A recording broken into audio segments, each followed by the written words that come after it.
ایک شخص کو محبت ہو گئی ایک لڑکی سے۔ وہ پریشان ہو گیا اور سوچنے لگا۔ اتنی دیر میں اس کا دوست آیا اور اس نے پوچھا کہ کیا مسئلہ ہے، آپ کیوں پریشان ہیں؟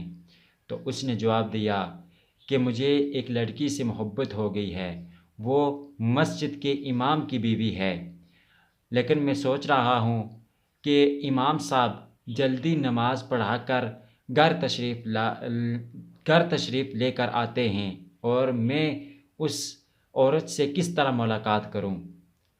اگر آپ میری مدد کریں تو میں اس کے سے ملاقات کر سکتا ہوں۔ اس دوست نے کہا کہ کس طرح؟ تو اس نے کہا کہ آپ مسجد میں جایا کریں اور نماز پڑھیں اور نماز پڑھ کر امام صاحب کو اپنی باتوں میں الجھائیں، مسئلہ پوچھیں، تاکہ اتنی دیر تک میں امام صاحب کی بیوی سے ملاقات کر سکوں۔ اس نے حامی بھر لی، کیونکہ وہ کبھی مسجد میں گیا ہی نہیں تھا، اور وہ جانے لگا، حتیٰ کہ وہ 1 مہینے تک وہ اسی طرح سوال کرتا رہا اور امام صاحب کا کافی وقت ضائع کرتا رہا۔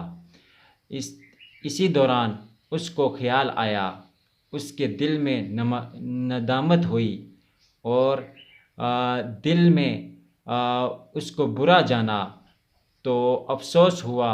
تو ایک دن امام صاحب نماز پڑھا رہے تھے، نماز سے فارغ ہو کر اس شخص نے کہا کہ حضور مجھے معاف کر دیں۔ امام صاحب نے پوچھا کہ کس چیز کی معافی؟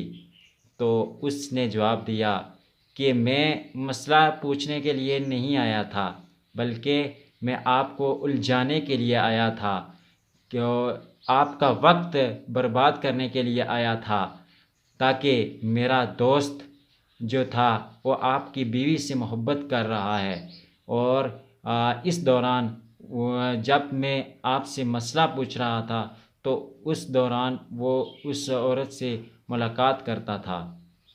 تو وہ امام صاحب مسکرائے اور کہنے لگے کہ جناب آپ کس بیوی کی بات کر رہے ہیں؟ میری تو ابھی شادی نہیں ہوئی ہے۔ وہ حیران ہو گیا اور کہنے لگا کہ کیا آپ کی شادی نہیں ہوئی؟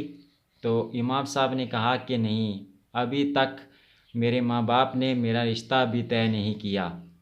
وہ حیران ہو گیا اور تحقیق کرنے کے بعد اسے پتہ چلا کہ جس دوست کی وہ مدد کر رہا ہے، وہ دوست اسی کی بیوی سے ملاقات کر رہا ہے۔ ذرا سوچیں کہ آج کا معاشرہ جو ہے وہ اس طرح کے دوست تلاش کر رہا ہے، تاکہ پہلے کے دوست جو تھے وہ متقی اور پرہیزگار ہوتے تھے، لیکن آج کے دوست گناہوں پر مدد کرنے والے ہوتے ہیں۔ حتیٰ کہ دوست وہی ہوتا ہے جو دین کی طرف بلائے، اچھی بات بتائے اور نیکی کی دعوت دے اور برائی سے منع کرے۔